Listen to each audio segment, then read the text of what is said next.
Hello, ഇന്ന് ഞാനൊരു പുതിയ പലഹാരമായിട്ടാണ് നിങ്ങളുടെ മുമ്പിലെത്തിയേക്കുന്നത്. ഇതൊരു ഈ വലുപ്പമുള്ള 2 പഴം അരിഞ്ഞു വെച്ചേക്കണാണിത്. ഇതൊരു 3 ടേബിൾ സ്പൂൺ തേങ്ങയുണ്ട്, ഒരു 2-3 ഏലക്ക ചതച്ചത്, അത് കൂടാണ്ട് പിന്നെ നമ്മൾക്ക് ചേർക്കേണ്ടത് പഞ്ചസാരയാണ് ചേർക്കേണ്ടത്.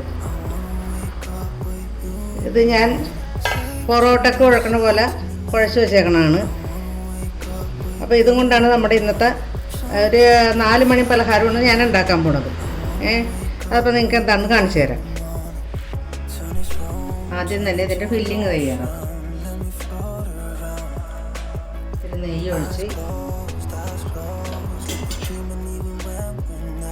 തേങ്ങ,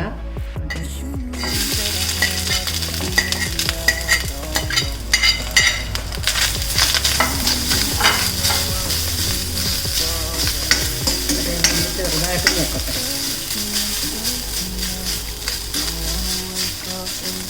ഇങ്ങനെ മൂത്ത് ചെറുതായിട്ട് ഇങ്ങനെ മണം വരുമ്പോഴത്തേക്കും പഴം ഇതിനേക്ക് ഇട്ട് കൊടുക്കും.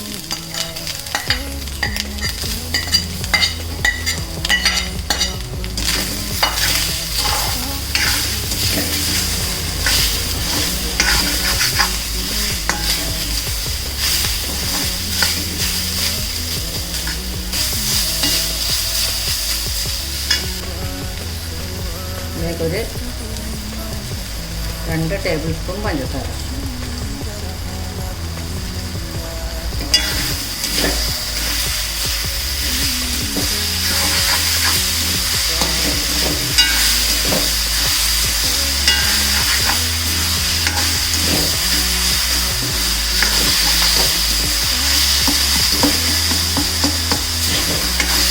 അല്ലെങ്കിൽ ഈ ഏലക്കട പൊടിയും കൂടി ഇടുന്നു.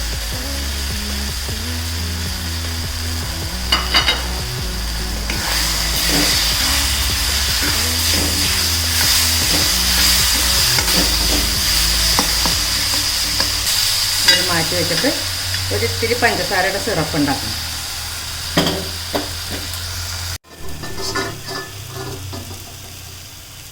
ഒരു പഞ്ചസാരയുടെ സിറപ്പ് പോലെ ഉണ്ടാക്കാനാണ്.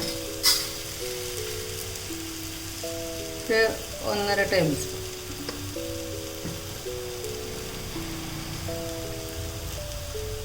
തുള്ളി വെള്ളം,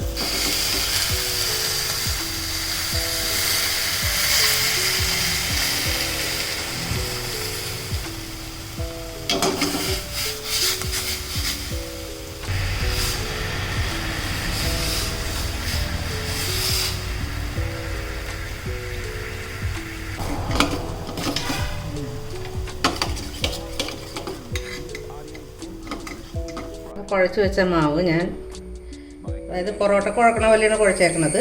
ആ മാവ് ഇങ്ങനെ ഒരു 8 ബോൾസ് കിട്ടിയിട്ടുണ്ട്. അപ്പോൾ ഇതിനെ ഞാൻ പരത്താൻ പോണേണ്. പൊറോട്ട പരത്തണോട്ട് അതിനെ നല്ല നൈസായിട്ട് പരത്തണം ഇത്. അപ്പോൾ എല്ലാം പരത്തിയിട്ട് കാണിച്ചു തരാം.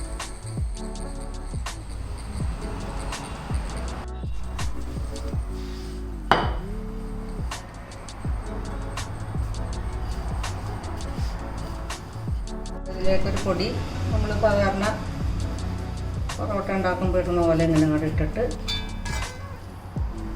ഈ ഫില്ലിങ് ഇത്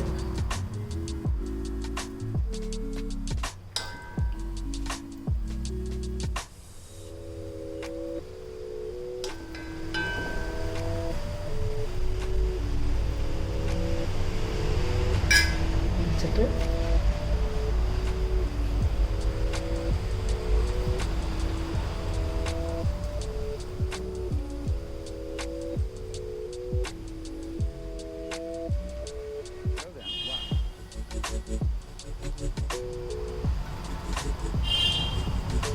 പൊട്ടിപ്പോകാത്ത വിധത്തിൽ കഴിയുന്നതും ഇങ്ങനെ.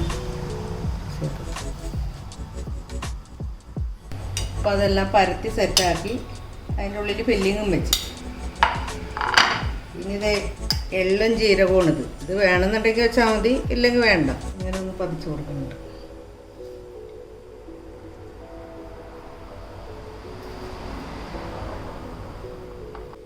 നമ്മുടെ ചട്ടിയിൽ എണ്ണ ഒരു 2-3 സ്പൂണാണ് ഒഴിച്ചേക്കണം കേട്ടോ. അധികം എണ്ണയൊന്നും ഒഴിച്ചിട്ടൊന്നുമില്ല.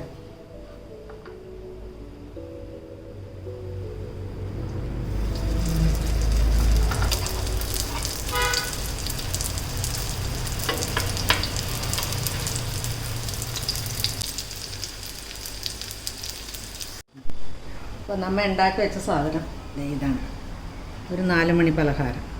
ഇതിൻ്റെ മുകളിലേക്ക് ഈ പഞ്ചസാരയുടെ സിറപ്പും കൂടിയാണ് വെക്കുന്നത്.